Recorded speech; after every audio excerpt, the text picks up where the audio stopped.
এগুলো অবস্থা। তো শেখ হাসিনা নিজের কথা চিন্তা করে আমাকে দেশে আসতে হবে, আমার নেতাকর্মীদের পুনর্বাসিত করতে হবে, আমাকে ক্ষমতা আবার দখল করতে হবে। কে মরলো, কে বাঁচলো, আমি মরলাম, কি মরলাম, এত কেউ চিন্তা করে না। No one. দ্যাটস হোয়াই আমরা শি ইজ দেখলাম লিডার। শেখ হাসিনার এই খবর প্রকাশের পরেই একটি সমাবেশে পথসভায় নাসিরুদ্দিন পাটোয়ারি বলেছেন ফাঁসির কাষ্ঠে শেখ হাসিনাকে ঝুলানোর জন্য সবভাবে তারা প্রস্তুত আছেন। সেক্ষেত্রে এই যে তরুণদের যেই ক্ষোভ বা তাদের যে মনোভাব শেখ হাসিনার প্রতি, সেটা আসলে কেমন? শেখ হাসিনা এখানে দুটো ব্যাপার, অর্থাৎ এখন নাসিরুদ্দিন পাটোয়ারির কথা বলছেন, শেখ হাসিনা নেই। আর শেখ হাসিনা যদি এসে যায়, আপনি নাসিরুদ্দিন পাটোয়ারির নও পাবেন না, পও পাবেন না, খুঁজে পাবেন কোথায় গেছে আপনি খুঁজেই পাবেন না। এটি হলো দুনিয়ার কোথায়, যখন ঘূর্ণিঝড় আসে, সুনামি আসে, আপনি কোনো কিছু খোঁজ থাকেন। শেখ হাসিনা যদি আসতে পারবেন কিনা আল্লাহ জানে, উনি জানেন, ওনার কপাল জানেন। উনি যদি আসেন, আসার পরে যে পরিবেশ পরিস্থিতির সৃষ্টি হবে, আপনি অন্য কোনো শব্দই শুনতে পাবেন না, কোনো নাম নাই, কোনো গন্ধ নাই, কোনো শব্দ নাই, চারিদিকে শুধু হাসিনা, চারিদিকে জয় বাংলা, চারিদিকে শুধু অবস্থা। আপনি দেখেন যেদিন সে আমিই বলেছিলাম এই সময়টাতে যে তারেক রহমান সাহেব যেদিন আসবেন ওদিন যমুনা থাকবে না, যমুনার ঢেউ নাই, কোনো মানুষ ডক্টর ইউনূসের কাছে যাবে না, পুরো রাষ্ট্র যেদিন থেকে আসবে তারেক রহমান সাহেবের কথা মতো চলবে। তাই হয়েছে। আবার যদি এই বাধা অতিক্রম করে শেখ হাসিনা যেই দিন এয়ারপোর্টে আসবে ওই দিন থেকে তার কথায় সব কিছু চলবে, তুমি যদি আসতে পারেন। This the history. রাজনীতি বিশ্লেষক, আপনি সবার সঙ্গে এক জায়গায় বসেন, কথা বলেন, রাজনৈতিক মতামত আদান প্রদান করেন, কিন্তু আপনি জামাত এবং এনসিপির সাথে বসতে চান না। না, জামাতের সাথে বসতেছেন। এনসিপিতেও বলতে গেলে আসলে আমার ছেলেদের বয়সী। এখন এদের সঙ্গে এরা বিভিন্ন জায়গাতে যে কথাবার্তা বলে, এদের সঙ্গে হয় কি যে বসে আমি কী আলোচনা করব, আলোচনা করার মতো আমি তো কিছু দেখি না। ওদের অনেকগুলো বক্তব্য দেখি, যদি আমি ওর মধ্যে ওরকম কিছু দেখতাম যে যাদের সাথে বিতর্ক করা যায়, সব কিছু করা যায় তরুণদের সাথে, ঠিক এরকম এই কারণে ওদের সাথে বসি না। 2 নম্বর হলো জামাতে যাদের সঙ্গে আমার বন্ধুত্ব, আমি তো বললাম যে এখন আমি যখন 1-to-1 বৈঠকে গোলাম আজম সাহেবের সঙ্গে, মতিউর রহমান নিজামী সাহেবের সঙ্গে, আলী হাসান মুজাহিদি, কাদের মোল্লা, এদের সঙ্গে যখন আমার সম্পর্ক ছিল, তখন জামাতের বর্তমান আমির তিনি জেলা শফিক সাহেব ছিলেন সিলেট জেলার আমির, এখন তিনি জামাতের আমির। তো তারপর তার সঙ্গে আমার একটা ব্যক্তিগত সম্পর্ক ভালো আছে। এখন আমির সাহেব যদি আসতেন, গোলাম পারওয়ার যদি আসতেন, তারা তো আসেন না, তাদের সাথে বসা যেত। কিন্তু আমি তো এখন দেখা গেল যে ওনার একটা ইউনিট পর্যায়ের কর্মী, ছাত্র শিবিরের কর্মী যারা এখন আসছে, তাদের সঙ্গে কী করে বসা যায় বলেন? এখন আমি আসছি, আমি তো এখানে আগে প্রথমে আপনাকে বললাম যে আমি এই কাজটি করতে আমার ভালো লাগে, আমি ভালো লাগা থেকে আসি, আমার অনেক গুরুত্বপূর্ণ কাজ রেখেও আমি এখানে আসি। কিন্তু এখানে সে আমার ভালো লাগবে না, অপমান বোধ করবো, অস্বস্তি বোধ করবো, আমি কেন সেই কাজটি করতে যাব? এই জন্যে, nothing more. If eye comfort. এখন এনসিপির মধ্যে যদি ওরকম কাউকে আমি দেখতাম যার সঙ্গে এক টেবিলে বসে কথা বলা যায়, আমি যখন রাজনীতি 2009 সনে এসেছি, তখন ফেরদৌস হামিদ কুরেশি সাহেবের মতো মানুষ, শাহাদাত হোসেনের মতো মানুষ, তারপরে মোকাম্মেল হক সাহেবের মতো মানুষ, বড় বড় ঝানু যারা বাংলাদেশের জায়ান্ট, তাদের সাথে আমি একসঙ্গে টকশো করেছি 3য় মাত্রাতে। তো এজ গ্যাপ ছিল মোর দ্যান 40 ইয়ার্স, 40 বছরের ডিফারেন্স ছিল। ফলে ওই সমস্ত সিনিয়র মানুষ তো তরুণ হিসেবে আমাকে সুযোগ না দিলে আমি আজকের এই পর্যায়ে আসতে পারতাম না। আমিও তরুণদেরকে সুযোগ দিতে চাই। কিন্তু আপনি ওই সময়টাতে, আপনি 3য় মাত্রাতে 2009 সনে আমার যে টকশোগুলো ফেরদৌস আহমেদ কুরেশির সাথে, তারপরে জনাব মিজানুর রহমান শেলি, তার সাথে ওইরকম টকশোগুলো দেখেন, আর এখন আপনি যে কোনো একটা তরুণ দেখেন, তাদের সঙ্গে যে কোনো একজন সিনিয়রের টকশো দেখেন, আপনি দেখবেন যে আলোচনা সেই পর্যায়ে হচ্ছে না। তা আপনি সেখানে গিয়ে আপনি অপমানিত কেন হবেন? আমি সম্মানিত না হই, ইটস ওকে, বাট আমি অপমানিত কেন হতে যাব? আমার তো প্রয়োজন নেই। আপনি কি মনে করেন এই যে তরুণদের রাজনীতি যে শুরু হলো, এই রাজনীতিতে তরুণদের আচরণ বা রাজনৈতিক যে শিষ্টাচার, সেই জায়গাতে আরেকটু মনোযোগী হওয়া জরুরি? এই তরুণরা রাজনীতি সাস্টেন করবে না। এই কারণ হলো এরা তাফালিং করে, মপ করে, গালাগালি করে, আজে বাজে কথা বলে তারা একটা সফলতা পেয়েছে, এটা কি তার হাতিয়ার মনে করে? তো এখন তাদের যদি রাজত্ব করতে হয়, তাহলে এই ট্রেন্ডটাকে তারা রাষ্ট্র ক্ষমতায় নিয়ে যেতে হবে, যেটা ইম্পসিবল। আর আমাদের দেশের যে কৃষ্টি কালচার, সেটা হলো একটা ইউনিভার্সাল ভদ্রতা, ড্রেস কোড, সব কিছু। দেখুন এখান থেকে যারা আসছে, তারা কিন্তু ইন জেনারেল আমাদের মানুষের, সাধারণ মানুষদের মতো নন। আপনি শতকরা 90 জন মানুষের মন মানসিকতা, কথাবার্তা, আচার আচরণ, পোশাক, এমনকি চেহারা সুরত ইন জেনারেল না, তারা ব্যতিক্রম। শেষ প্রশ্ন, বাংলাদেশের রাজনীতির এখন যে অবস্থা, আপনি বাংলাদেশকে মূল্যায়ন কিভাবে করছেন? বাংলাদেশ এটা অদম্য সম্ভাবনাময় দেশ। এখানে এত বেশি অ্যাডাপশন, মেনে নেয়ার, এবং এত বেশি বিপ্লবী, এবং যে কোনো একটা নেতিবাচক পরিস্থিতি মোকাবেলা করার একটা প্রাকৃতিক বৈশিষ্ট্য জাতির আছে। যত ঝড় বৃষ্টি, বন্যা, গ্রামে বাড়ির পর বাড়ি পুড়ে যাচ্ছে, তারপর মানুষ বেঁচে আছে ওই গ্রামটাকে নিয়ে। তো সেই দিক থেকে আমাদের যে GDP, GNP, gross national product, এটা থেমে থাকবে না। আমাদের দেশে যা কিছু হচ্ছে সেটা হলো এলিট সোসাইটি উচ্চ মধ্যবিত্ত সোসাইটি আর রাজনীতিবিদ, ওনারা ক্ষতিগ্রস্ত হবেন। কিন্তু সাধারণ মানুষের মধ্যে যে ইনোভেটিভ, এরা হারিয়ে ফেলেছি। এবং আলটিমেটলি আমরা কোথায় যেতে চাই, গোলটা কি, সেই গোলটা আমরা হারিয়ে ফেলেছি। ফলে কী হলো, এই রাজনীতির সঙ্গে যারা সম্পৃক্ত এবং এই সম্পৃক্ততার বাইরে যারা রাজনীতি দ্বারা নিয়ন্ত্রিত আমজনতা, সকলের মধ্যে এক ধরনের ফ্রাস্ট্রেশন, এক ধরনের হতাশা দীর্ঘদিন ধরে আছে। জাস্ট উদাহরণ দিয়ে ধরুন, আপনি 80-র দশক থেকে রাজনীতিবিদরা মানুষকে স্বপ্ন দেখায়, নেতৃত্ব দেয় এবং একটা জাতিকে তার কাঙ্ক্ষিত মাকাম মানে গন্তব্যে নিয়ে যায়। তো আপনি চিন্তা করেন, যদি এরশাদ জমানাতে আপনি দেখবেন যে আমাদের রাজনীতিবিদরা আমাদেরকে কী শিক্ষা দিয়েছেন বা আমাদের কী গন্তব্য দেখিয়েছেন। আবার সেটা 91 সালে এসে সব কিছু উল্টে গেল, 96 সনে এসে আবার উল্টে গেল, তারপর 2001 সনে আবার উল্টে গেল এবং একটার সঙ্গে অন্যটার মিল নেই। এরপর 2007 সনে যখন 1/11 হলো, তখন একেবারে সব কিছু জগা খিচুড়ি হয়ে গেল, সামনে পেছনে উপরে নিচে, যেটাকে বাংলায় বলে ঘুটে দেয়, এরকম ঘুটে দেওয়া হলো পুরো রাজনীতির অঙ্গনটি। ফলে এই রাজনীতির আবর্জনা, ভালো মন্দ সব কিছু একত্র হয়ে গেল, যার কোনো স্বতন্ত্র বৈশিষ্ট্য আর রইল না। কোনটা স্বর্ণ, কোনটা রৌপ্য, কোনটা মুদ্রা গলিয়ে সব একত্র করে ফেলা হলো, ইষ্ট করে ফেলা হলো 1/11-তে। তারপর যখন আবার 2008 সনে একটা নির্বাচন হলো, সেই নির্বাচনের মধ্যে ওই যে 1/11-র যে যাকে বলা হয়, যেটাকে আপনার রাজনীতির সমস্ত যে উপাদানগুলো ছিল, সেই উপাদানগুলোকে একত্র করে দেওয়া হয়েছে, যেটা আর পৃথক করা যায়নি। এরপরে একের পর এক 14, 18, 24 ওই যে সকল ব্যাড ইনস্ট্যান্স আমাদের রাজনীতির জীবনে আসছে, সেই ব্যাড ইনস্ট্যান্সগুলোই ধারাবাহিকভাবে ইউনূসের জমানাতে 2 বছর, আর এখন সেগুলোই চলছে। আপনি কিছুদিন আগে দেখলাম একটা জায়গায় বলেছেন যে যে কোনো অভ্যুত্থান যেটা হয়ে যায়, তার পরবর্তী অভ্যুত্থান হয় তার থেকেও বড়। ও শিওর। একই সাথে আপনি বলেছেন যে বাংলাদেশে পরবর্তী অভ্যুত্থান হবে জামাতের বিপক্ষে। কেন বলেছেন? মানে প্রথমত হয় কি, সব কথা ওইভাবে পরিকল্পনা করে বলা হয় না। যেমন আমি আপনার এখানে এসেছি, আমার মানে কোনো পূর্ব প্রস্তুতি নেই। আপনি যেভাবে প্রশ্ন করছেন, প্রশ্নের সঙ্গে তাল মিলিয়ে দেখা গেলো এমন সব কথা ভিতর থেকে চলে আসে, যে কথাগুলো হয়তো আমি কখনো ভাবিনি। তো এই কথা যেদিন বললাম, দেখলাম বেশ অনেকে আলোচনা করছে। তো সেই দিন আসলে আমার সঙ্গে যারা ছিলেন বা অন্যান্য সহ আলোচক, তো তাদের আলোচনার প্রেক্ষাপটে আমার এই কথাটা মনের মধ্যে এসেছিল। তো কাজী কথাটা যখন প্রকাশিত হলো, তখন আমি এটা নিয়ে ভাবতে বসলাম যে আমি কেন এটা বললাম, কিন্তু এটা আমার কোনো প্রিপ্ল্যান ছিল না। আমার কাছে যেটা মনে হচ্ছে যে বাংলাদেশে জামাত যে রাজনীতিটা করে, সেই রাজনীতির একটা অংশ হলো ধর্মভিত্তিক। মানে তাদের রাজনীতির হাতিয়ার হলো ধর্ম। মানে আপনি যদি তাদেরকে ভোট দেন, জান্নাতে যাবেন। আপনি যদি তাদেরকে ভোট দেন, আপনি নেতৃত্বে কতগুলো ভালো মানুষ পাবেন। তো এখন সাধারণত আমরা যেটা জানি, যে আপনি যখন নিজেকে খুব বেশি বলবেন যে আপনি সত্যিকার একজন ভালো মানুষ, এখানে যথেষ্ট সন্দেহ করার অবকাশ আছে যে আপনি ভালো মানুষ নন। দুনিয়াতে কখনোই যারা ভালো মানুষ তাদেরকে বলতে হয় না, তাদের চেহারা, তাদের আচরণ, তাদের কর্ম সমাজে প্রমাণ করে দেয়। মানুষ পঙ্গপালের মতো তাদের পেছনে ছুটতে থাকে। একটা রানী মৌমাছির পেছনে যেভাবে লক্ষ লক্ষ মানে মৌমাছি ঘুরতে থাকে, তদ্রুপ ভালো মানুষের ঘ্রাণ এত বেশি মানুষ, পশু পাখি, কীট পতঙ্গ, এমনকি আকাশের ফেরেশতারা পর্যন্ত তাদেরকে ঘিরে ঘুরতে থাকে। আপনি দেখবেন না পৃথিবীর কোনো ভালো মানুষকে কখনো কুকুরে কামড় দিয়েছে, কোনো ভালো মানুষকে সাপে কেটেছে, কখনো কোনো ভালো মানুষ গর্তের মধ্যে পড়ে ঠ্যাং ভেঙে গেছে দেখতে পাবেন না কখনো। প্রকৃতি তাদেরকে রক্ষা করে। তো কাজেই একজন ভালো মানুষ, যেখানে স্বয়ং আল্লাহ রাব্বুল আলামিন বলেছেন যে আমার যারা ভালো বান্দা দুনিয়া এবং আখেরাতে, মরণের পরে তাদের জীবনে মন্দ কিছুই ঘটতে পারে না। এই একটা কথাই যথেষ্ট, যেটা স্বয়ং আল্লাহ রাব্বুল আলামিন বলেছেন যে আমার ভালো মানুষদের দুনিয়া এবং আখেরাতে কখনই মন্দ কিছু ঘটে না। তো সেখানে সৃষ্টিকর্তা তো এটাও বলেছেন যে ওনার অনুমতি ছাড়া গাছের পাতাও নড়ে না। হ্যাঁ, ওনার অনুমতি ছাড়া গাছের পাতা নড়ে না। যেমন আপনি একজনকে খুন করলেন, তখন তিনি অনুমতি দিয়ে দিলেন যে মারো একে, এই কাজগুলো করো। আমরা আপাত দৃষ্টিতে অনেক কিছু বুঝি না, কিন্তু ঘটনা যাই হোক না কেন, প্রতিটি ঘটনারই একটা কার্য এবং কারণ থাকে। আগে আপনি কাজটা করেন, তার পেছনে পেছনে কারণটা আপনার সঙ্গে সঙ্গে আসে।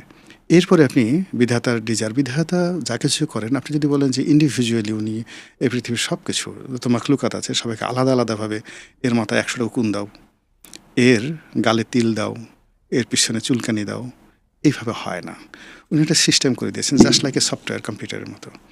তো এই সফটওয়্যারের মধ্যে থেকে আপনি যেভাবে কমান্ড করবেন, যেভাবে কাজ করবেন, সেইভাবেই আপনার রিটার্ন চলে আসবে। আর ওই সফটওয়্যার যখন ক্র্যাশ করে তখন আপনি হয়তো কোনো টেকনিশিয়ানের কাছে যান বা আলাদা কোনো এক্সপার্টের কাছে যান, মালিকের কাছে যান, হিউম্যান যান। তো ওভাবে আল্লাহর যে একটা সিস্টেম আছে সেই সিস্টেমের বাইরে যখন আপনি তার দৃষ্টি আকর্ষণ করতে চাইবেন তখনই সেখানে দেখা গেল যে আলাদা কিছু দরকার হয়। কিন্তু ইন জেনারেল কাজ করার জন্য আপনার কাজ এবং কারণ, আপনি যেভাবে কাজ করবেন ওভাবে আপনার ফলাফল চলে আসবে। তো যেটা বলছিলাম যে আপনার তারা যে কথাগুলো বলে, প্রথমত বলে যে সৎ লোকের শাসন, আমরা সৎ লোক, এটা তাদের প্রথমত একটা ধর্ম, যেটাকে 100% ধর্ম, যে ইলিউশন, একটা কল্পনা, একটা বিশ্বাস এবং বিশ্বাস কেন্দ্রিক একটা ভালোবাসা, যেটার কেন্দ্রে কোনো যুক্তি নেই, কোনো প্রমাণ আপনার হাতে নেই, নাথিং। এটা একান্তই আপনার ব্যক্তিগত বিষয়। তো এটাকে যখন আপনি হাতিয়ে নিয়ে ঘুরবেন, যেমন আপনি বললেন যে আমার হাতে একটা তলোয়ার আছে কিন্তু আপনার হাতে কিছু নেই, তা আপনি তলোয়ার নিয়ে খুব লাফালাফি করছেন, আশেপাশে লোক দেখছে আপনার হাতে কোনো তলোয়ার নেই, তখন কী হবে? লোকজন আপনাকে নিয়ে হাসাহাসি করবে। তা আমাদের দেশে যারা ধর্মবিশ্বাস নিয়ে রাজনীতি করেন বা অতীতে যারা করেছেন, কখনো কোনো ধর্মভিত্তিক রাজনৈতিক দল আমার জানা মতে, অন্ততপক্ষে আমি 5,000 বছরের ইতিহাস আপনাকে বলে দিতে পারবো, পৃথিবীর কোথাও এই ধর্মভিত্তিক কোনো রাজনৈতিক দল কখনো ক্ষমতায় আসতে পারেনি, ক্ষমতায় টিকতে পারেনি, এবং ক্ষমতায় বসে যারা ধর্মকে ব্যবহার করেছে তারা সবাই খুব নির্মমভাবে পতনের শিকার হয়েছে। এই হলো ওদের প্রথম, যে তারা ধর্মভিত্তিক রাজনীতি করে। 2 নম্বর হলো তারা নিজেদেরকে সুপ্রিয় মনে করে, আমরা খুব সৎ, এবং তারা মনে করে যে এই পৃথিবীতে সততাই হলো সব কিছুর মূলে, কিন্তু আসলে বাস্তবে তা নয়। সততা অবশ্যই একটা গুরুত্বপূর্ণ এলিমেন্ট জীবনের সফলতার জন্য, কিন্তু তার সঙ্গে সঙ্গে কৌশল, তার সঙ্গে সঙ্গে পরিশ্রম, তার সঙ্গে সঙ্গে আপনার প্রতিপক্ষের যে অস্ত্র আছে সেই অস্ত্র আপনার কাছে একজন সেই AK-47 নিয়ে যুদ্ধ করতে এলো, আপনি সেখানে তসবি নিয়ে তার কাছে এগিয়ে গেলেন, এরকম হবে না। তো এই যে তাদের যে কর্মকাণ্ডগুলো আছে সেই কর্মকাণ্ডে তারা একেবারে এক্সট্রিম পর্যায়ে মনে করেন যে একেবারে ধরে আছে যে আল্লাহর সরাসরি মানে আশীর্বাদ তাদের সাথে আছে, এবং তারা এই পৃথিবী জয় করবে, শুধু বাংলাদেশ নয়। তারা গাজওয়াতুল হিন্দ হয়ে এই জামাতের যারা লোকজন আছে তারা দিল্লির বাদশা হয়ে যাবে প্রাথমিক স্তরে, পরবর্তীতে তাদের মধ্যে থেকে ইমাম মাহাদি হয়তো চলে আসবে। তো এরকম একটা বিশ্বাস। আর অন্যদিকে তাদের যারা প্রতিপক্ষ সবাই তাদের যে ইগনোরেন্স, এই ইগনোরেন্স নিয়ে হাসাহাসি করে, কিন্তু তারা সেটা বুঝতে পারছে না। কিন্তু জামাতের প্রতিপক্ষ আসলে কারা? জামাতের সাথে তো আমরা দেখেছি সবাই জোটসঙ্গী হয়, নির্বাচন করে, ভোট ব্যাংক ব্যবহার করে। জামাতকে কি আসলে তাহলে জামাতকে ব্যবহার করে নাকি জামাত ব্যবহৃত হতে চায়? মূল ব্যাপার হলো যেখানে কেস টু কেস নির্ভর করে। কখনো কখনো জামাত ব্যবহৃত হয় পরিস্থিতির কারণে, আবার কখনো কখনো জামাতকে ব্যবহার করা হয়, জামাতের কাছে যায়। কিন্তু ডাজ নট ম্যাটার। আপনি ঘটনা হলো যে আপনি একটা স্বতন্ত্র ইউনিট হয়ে থাকবেন, কখনো আপনি ব্যবহৃত হবেন অথবা আপনি কাউকে ব্যবহার করবেন, এটা জীবনের সাধারণ গতি নয়। জীবনের সাধারণ গতি হলো আপনার নিজস্ব একটা বৈশিষ্ট্য থাকবে, সক্রিয়তা থাকবে, স্বতন্ত্র থাকবে, এবং সেটার কারণে আপনি স্থায়ী হয়ে সমাজে বসবাস করবেন। সেটা জামাতের মধ্যে নেই। তো আপনি যে প্রশ্নটা করেছিলেন সেই প্রশ্নের ধারাবাহিকতা চলে আসে যে কেন এখানে জামাতের বিরুদ্ধে একটা অভ্যুত্থান হবে। প্রথমত হচ্ছে গত 2টি বছরে জামাতের যে মুখোশগুলো ছিল 1971 থেকে আজ পর্যন্ত, তাদের 3টে পার্ট জীবনের। প্রথম পার্ট হলো 1947-এর আগে, অর্থাৎ ভারত বিভাগের আগে, যখন তারা চেয়েছিল যে এই ভারতবর্ষ ইংরেজদের অধীনে থাকুক। দ্বিতীয় যে অংশটি, তারা চাইল যে এই ভারত অবিভক্ত থাকুক, ভারত মাতাকা জয়, পাকিস্তান হোক না হোক। এরপরে তাদের 3টি ভাগ, একটি ভাগ ভারতে রইল, আরেকটি ভাগ পাকিস্তানে রইল, আরেকটি ভাগ বাংলাদেশে রইল, এবং তারা অনেকটা সেই বনি ইসরায়েল জাতির মতো বিচ্ছিন্নভাবে ঘুরে বেড়ালো। বাংলাদেশেও তাদের কোনো অবস্থান নেই। আপনি 1969 সন পর্যন্ত জামায়াত ইসলামী বাংলাদেশে কোনো অস্তিত্বই খুঁজে পাবেন না। তারপর আপনি যদি পাকিস্তানে ধরেন, এখন পর্যন্ত পাকিস্তানে Jamaat Islami is not even a party. আর ভারতে তো কোনো অবস্থাই নেই। তো তারা 3বার তাদের জীবনে, বলতে গেলে 3-4বার তাদের জীবনে অল অন এ সাডেন বিস্ফোরণ এসছে, এবং প্রত্যেকটি বার তারা যে কাজ করেছে, তাদের যারা সঙ্গী সাথী আছে রাজনৈতিক, তাদের সবার জীবন হারাম করে দিয়েছে। প্রথম যেটা হলো সেটা হলো তারা অল অন এ সাডেন, আজকে যেভাবে এনসিপি সমন্বয়করা আসলো, ঠিক ওইভাবে তারা 1971 সালের মুক্তিযুদ্ধের সময় হঠাৎ করে all on a sudden Yahya Khan, Tikka Khan তাদের সঙ্গী সাথী হয়ে গেল, এবং তাদের যে ক্যাবিনেট, অন্তর্বর্তীকালীন ক্যাবিনেট, যুদ্ধকালীন ক্যাবিনেট, সেই ক্যাবিনেটে তাদের 2জন মিনিস্টার ছিল। এখন আপনি যদি দেখেন এর আগে 1 বছর, 2 বছর, 5 বছর, অর্থাৎ পুরো 60-এর দশকে আপনি জামাতের লোকজনকে দেখতেই পাবেন না। 1971 সনে তাদের যে অভ্যুত্থানটা জাস্ট লাইক এনসিপির মতো, অল অন এ সাডেন। এবং এই যে এখন হাসনা, সারজিৎ, এদের যে বয়স ছিল, ঠিক ওই সময়টাতে জামাতের যারা কর্তা ব্যক্তি ছিলেন প্রায় সবাই এদের বয়সে ছিলেন। এই হলো অবস্থা। তো যাই হোক, এই তারা একটা কাজ করলো। এরপরে যখন মুক্তিযুদ্ধের পর তারা অনেক দিন চুপচাপ, জিয়াউর রহমানের আমলে তারা আবার পুনর্বাসিত হলেন এবং পুনর্বাসিত হয়ে তারা ঠিক সেম কাজটি করলেন যে কাজটি তারা ইউনূস জামানাতে করেছেন। সমস্ত দেশ তারাই ক্ষমতা দখল করে ফেলেছে, আবার পাকিস্তানে চলো, পাকিস্তানের পতাকা উড়াও। এরপরে জিয়াউর রহমান তাদেরকে আচ্ছা মতো, যেটিকে বলা হয় জেন্টেলম্যান ডলা, সেই জেন্টেলম্যান ডলা দিল এবং রাজনৈতিকভাবে তাদেরকে এমন একটা অবস্থা করে ফেলো তারা অনেক দিন চুপচাপ ছিল এবং জিয়াউর রহমান জামানাতে আর মাথা তুলে দাঁড়াতে পারেনি। এরশাদ জামানাতে যখন এরশাদ আসলো তারা সেই ডালা নিয়ে এরশাদের সাথে গেল আপ টু একেবারে 87 সন পর্যন্ত তারা এরশাদের সাথে ছিল এবং এরশাদের কথা মতো তারা আওয়ামী লীগের সঙ্গে একীভূত হয়ে 1986 সনে সেই নির্বাচনে অংশগ্রহণ করলো। এরপরে তারা আবার এরশাদের বিরুদ্ধে চলে গেল। এরশাদের বিরুদ্ধে চলে গিয়ে 88 থেকে একেবারে 89 পর্যন্ত তারা বিএনপি জামাত সবার সাথে অংশগ্রহণ করলো। করে যখন 91 সালে বিএনপি ক্ষমতায় আসলো, সেই বিএনপির সঙ্গে তারা যোগ দিল। 1 বছর আগে, অর্থাৎ নির্বাচনের 1 বছর আগে তারা বিএনপিকে ত্যাগ করে আওয়ামী লীগের সঙ্গে যোগ দিল। আওয়ামী লীগের সঙ্গে পুরো সময়টা রইল। আওয়ামী লীগের যে নির্বাচনী পরাজয়ের অল্প কয়েকদিন আগে, জাস্ট 1 থেকে 1.5 বছর আগে তারা আবার বিএনপির সাথে যোগ দিল এবং যোগ দিয়ে এমন খাতির করলো যে 2001 থেকে 2006 যে সরকার, সেটিকে বলা হয় জামাত বিএনপির সরকার। মানে ওই সরকার বিএনপির চাইতে জামাতের প্রভাব ছিল অনেক অনেক বেশি। এরপরে তারা একাগার এলো, সঙ্গে সঙ্গে তারা বিএনপির এই 5 বছরের বিএনপির সঙ্গে ছিল। দে ফরগট এভরিথিং। তারা সেই মঈনুদ্দিন ফখরুদ্দিনের সঙ্গে মিলে গেল। তারা তাদেরকে হুজুর ডাকে, এত সৎ মানুষ, এদেরই দরকার আছে গেল। এরপরে 2008 সনে যখন নির্বাচন হলো, শেখ হাসিনা তাদের প্রথম চিনলেন যে ডক্টর মোহাম্মদ ইউনূসকে যেভাবে তিনি চিনেছিলেন, এই জামাতকেও তিনি চিনেছিলেন যে না, এদেরকে রাজনীতিতে কোনো অবস্থাতে পুনর্বাসন করা যাবে না, আর নেওয়া যাবে না। তিনি তার সর্বশক্তি দিয়ে ফিজিক্যালি নয়, পলিটিক্যালি এই দলটিকে ডিমোরালাইজ করার জন্য সর্বত চেষ্টা করেছে। আর তার অ্যাগেনস্টে এই দলটি নিজেদেরকে কিভাবে সুসংগঠিত করেছে, যা কিছু করেছে, এটা এখন আমরা দেখতে পাচ্ছি। এরপর 18 সনে একটু যখন আগে আপনি বলছিলেন যে জামাতের আসলে যারা কর্মী তাদের মধ্যে মানে তাদের সবাই ঘুম হারাম করে দিয়েছে জামাত, কিন্তু আমরা দেখি যে জামাত আসলে সবচেয়ে সুসংগঠিত দল হিসেবে পরিচিতি পেয়েছে। মানে লম্বা সময়, আপনি সাপ্রেশনের কথা বললেন আওয়ামী লীগ আমলে, লম্বা সময় ধরে ওই অবস্থার থাকার পরেও জামাতকে এখন আমরা আসলে দেখতে পাচ্ছি, তাদের পরিচয় পাচ্ছি, ছাত্র সংগঠনের পরিচয় পাচ্ছি। এইভাবে আসলে সাপ্রেস হয়েও ঐক্যবদ্ধ থাকার মধ্যেও তো একটা বোঝাপড়া থাকে।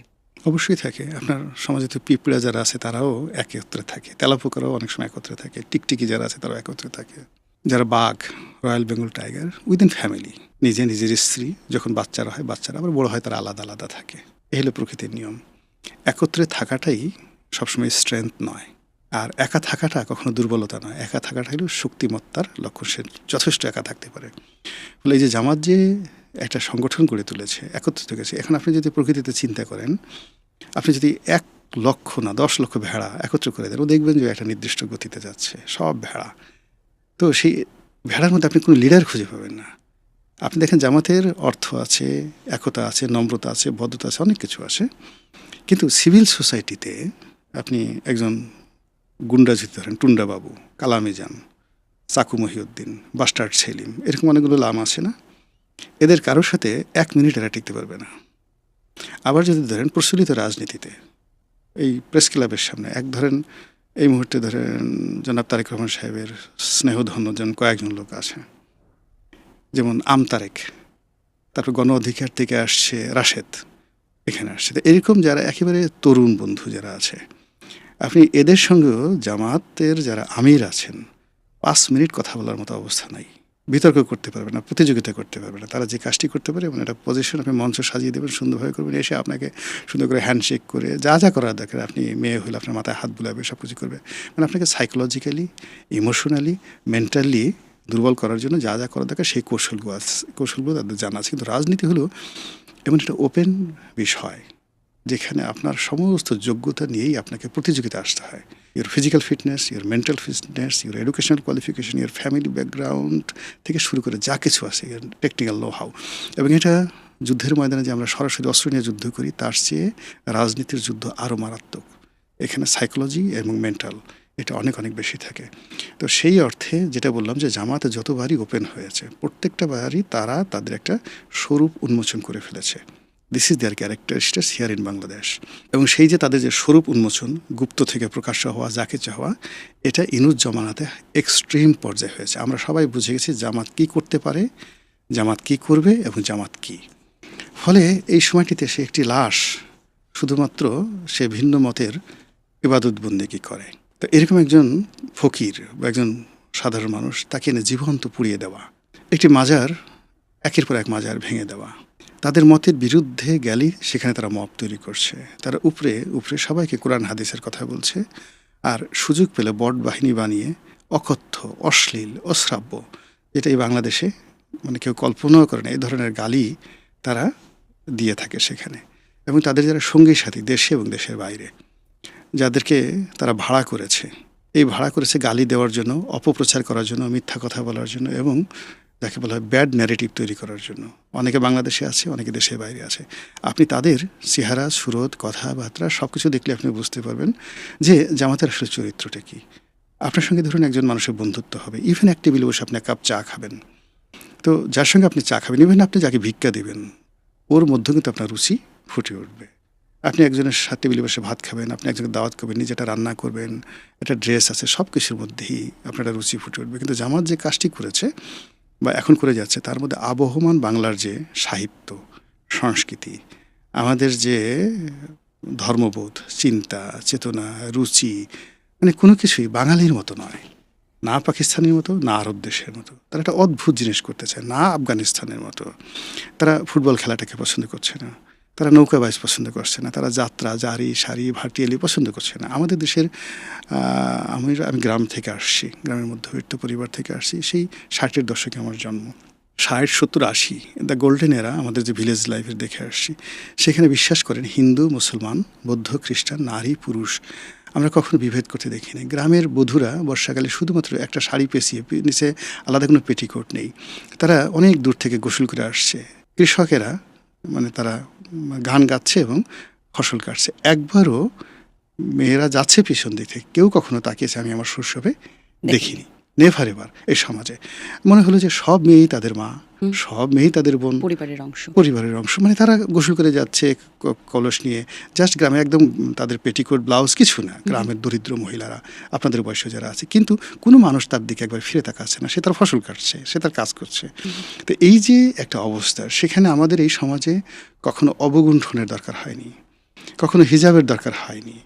তো এইভাবেই তো আমরা বেড়ে উঠেছি। কেন এখানে এখন অনেকগুলো জিনিস মানে আমাদের উপর চাপিয়ে দেওয়া হচ্ছে, এবং এগুলো তারা বলছে আমরা রাষ্ট্র ক্ষমতায় গেলে আমরা এই জিনিসগুলো বাস্তবায়ন করব। এই নির্বাচনের আগে যাকে বলে গুজব ছড়িয়ে পড়েছিল যে জামাতি ক্ষমতায় আসছে। এই টেলিভিশনের দিনও আসলে বলে বা সোশ্যাল মিডিয়াতে আমরা দেখি, আপনার মতো অনেকে যারা টেলিভিশনের, আমি তো সব টেলিভিশনে যাই, তো অনেকের সাথে ভালো সম্পর্ক, সবাই আমাকে বলছে রনি ভাই আসলে কি হবে, মানে আমরা যে জামাত ক্ষমতায় আসে তো আমরা তো আর চাকরি করতে পারবো না, এইভাবে তো মুখ দেখাতে পারবো না। অসুবিধাটা কি? তার আগে তো জামাত আসলে একটা নির্বাচনী ইশতেহারে বলেছিল যে জামাত ক্ষমতায় আসলে নারীদের জন্য 5 ঘন্টা কর্ম কমিয়ে দেবে। তো যাক, সেখানে হিজাব পড়তে হবে, যা কিছু পড়তে হবে, ইত্যাদি ইত্যাদি। তো এটা নিয়ে কিন্তু মানুষের মধ্যে একটা ভয় সৃষ্টি হয়েছিল। তো এই কারণে কি হলো যে এই সমাজে তারা নিজেদের মধ্যে তাদের দলগত ব্যাপার আছে, কিন্তু দলের বাইরে ট্রাস্ট অর্দি বন্ধু, যেটাকে আরবিতে বলা হয় হামিম। হামিম হলো এমন বন্ধু যার সঙ্গে আপনার তেমন কোনো সম্পর্ক নেই, কিন্তু বিপদের সময় সে আপনার হাতটা এমনভাবে ধরে রাখবে, আপনাকে ছেড়ে কখনো যাবে না। বাংলাদেশে এটা নাই, এজন্য হামিম শব্দটির প্রতিশব্দ বাংলাদেশে নেই। বাংলাদেশে তো বিপদ হলে আগে বন্ধুকে ধাক্কা মেরে তারপর দৌড় দিয়ে পালাবে। তো এই ওরা এমন একটা অবস্থা তৈরি করেছে, এই রাজনীতির ময়দানে ওদের কোনো হামিম নেই, কোনো বন্ধু নেই, সব কিছুই সাজানো। এবং এখন যে পরিবেশ পরিস্থিতি সৃষ্টি করেছে, একটা সময় দেখা গেল যে আওয়ামী লীগ তাড়া দিয়েছে, তারা বিএনপির আশ্রয় নিয়েছে, বিএনপি তাড়া দিয়েছে, আওয়ামী লীগের আশ্রয় নিয়েছে। এখন এমন একটা অবস্থা হয়ে গেছে, নো বডি ট্রাস্ট দেম, তাদেরকে কেউ বিশ্বাস করছে না। ফলে যখন আগামীতে যে অ্যাঙ্গারটা আসবে, কারো যে ফেইলারটা আসবে, এবং সমস্ত ফেইলার আসলে সেই ফেইলারের যে ক্রোধ, ক্ষোভ সবার আগে গিয়ে পড়বে জামাতের উপরে। এই হলো আমার ব্যাখ্যা। ধন্যবাদ। আপনি বললেন জামাতের বন্ধু কেউ নয়। এনসিপি তো জামাতের সঙ্গে জোট সঙ্গী হয়েছে, মধ্যম পন্থার রাজনীতি করবে এনসিপি, আদর্শিক সম্পর্ক নয়। এটাকে তাহলে আমরা কি ভাববো? এখানে কি বন্ধুত্বের সম্পর্ক আছে নাকি নেই, বা আগেও যে দলগুলো মানে আমার আসলে ব্যক্তিগতভাবে জামাতের সঙ্গে ইন জেনারেল একটা ভালো যোগাযোগ অনেক দিন ধরেই আছে।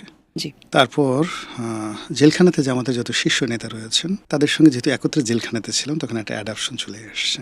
এর আগে আমি যখন স্টুডেন্ট ছিলাম কিংবা সাংবাদিকতা শুরু করেছি 1986-এ, তখন এই জামাতের বাংলাদেশের প্রথম জেনারেশন রাজনীতি করছে, গোলাম আজম সাহেব থেকে শুরু করে অন্য সবাই। সৌভাগ্য বা দুর্ভাগ্য তাদের সবার সঙ্গে মেশার সুযোগ হয়েছে। জামাত যে রাজনীতি করে, যেটা এখন ওপেন হয়ে গেছে, তারা গুপ্ত রাজনীতি করে। এই গুপ্ত রাজনীতি করার জন্য তারা বিভিন্ন রকম প্রক্সি সংগঠন গড়ে তোলে বিভিন্ন জায়গাতে, প্রক্সি বন্ধু, প্রক্সি সংগঠন এবং প্রক্সি রিলেশন। ধরেন একজন লোক একেবারে ঘোর জামাত বিরোধী, তাকে নরম করার জন্য সে আম খাওয়াবে, তাকে নরম করার জন্য জায়নামাজ দিবে, তসবি দেবে, আতর দিবে, তার বাসায় যাবে, এই কাজগুলো জামাত করে। তো যাই হোক, তো সেই দিক থেকে এই শেখ হাসিনার যে প্রচণ্ড তাপ ছিল ওই জমানাতে, তাদের অন্তত মোর দ্যান 50-50-এর উপরে বিভিন্ন ছায়া সংগঠন ছিল ছাত্রদের মধ্যে, তারপরে সিভিল সোসাইটিতে, বিভিন্ন জায়গাতে অসংখ্য ছায়া সংগঠন ছিল, 50-এর অধিক। আর তাদের ওই সাদিক কায়েমের মতো শীর্ষ এক্সপার্ট, ট্রেন আপ এরকম লোক গুপ্ত সংগঠন হিসেবে তারা বিভিন্ন জায়গাতে তারা ঢুকিয়ে দিয়েছে। সেটা বিএনপির মধ্যে আছে, আওয়ামী লীগের মধ্যে ছিল এবং এখনও আছে, টিল নাও এখনও আছে। এবং এখন একেবারে সরকারের তারেক রহমান সাহেবের যে রান্নাঘর, কিচেন ক্যাবিনেট, সেখানে যে জামাতের লোক নেই, এই কথা আমি বুকে হাত দিয়ে বলতে পারবো না। তো এই যে তাদের যে পলিসি, তাদের যে কর্মকাণ্ড, এরই একটা ধারাবাহিকতার সংগঠন রূপে এই প্রথমে সমন্বয়ক এবং এই এনসিপি, এটিকে বলা হয় জামাতের একটা বি টিম। তো জামাতের বি টিম তারা লালন করেছে, পালন করেছে, তৈরি করেছে। এটা আমার বক্তব্য নয়, পার্লামেন্টের বাইরে বড় বড় রাজনীতিবিদরা এখন এটা ওপেনলি বলে যে NCP is nothing but a sister concern of Jamaat. Jamaat চেয়েছিল তার এই সিস্টার কনসার্নটি বিএনপির মধ্যে ঢুকিয়ে দেওয়ার জন্য। মানে প্রথম তারা চেষ্টা করেছিল যে সিস্টার কনসার্নটির হাতে সিংহাসনটা তুলে দিয়ে পিছন দিক থেকে তারা চালাবে, পরিচালনা করবে, সমস্ত দোষ আসবে সিস্টার কনসার্নের উপর, তারা সব কিছু করবে, যেভাবে তারা ডক্টর মোহাম্মদ ইউনূসকে চালিয়েছেন। রাজনীতি কিভাবে হয় না, এই জন্য তারা ফেল করেছে। রাজনীতিতে এইভাবে হয় না, ওটাই আমি আপনার এই অনুষ্ঠানে বলতে চাচ্ছি।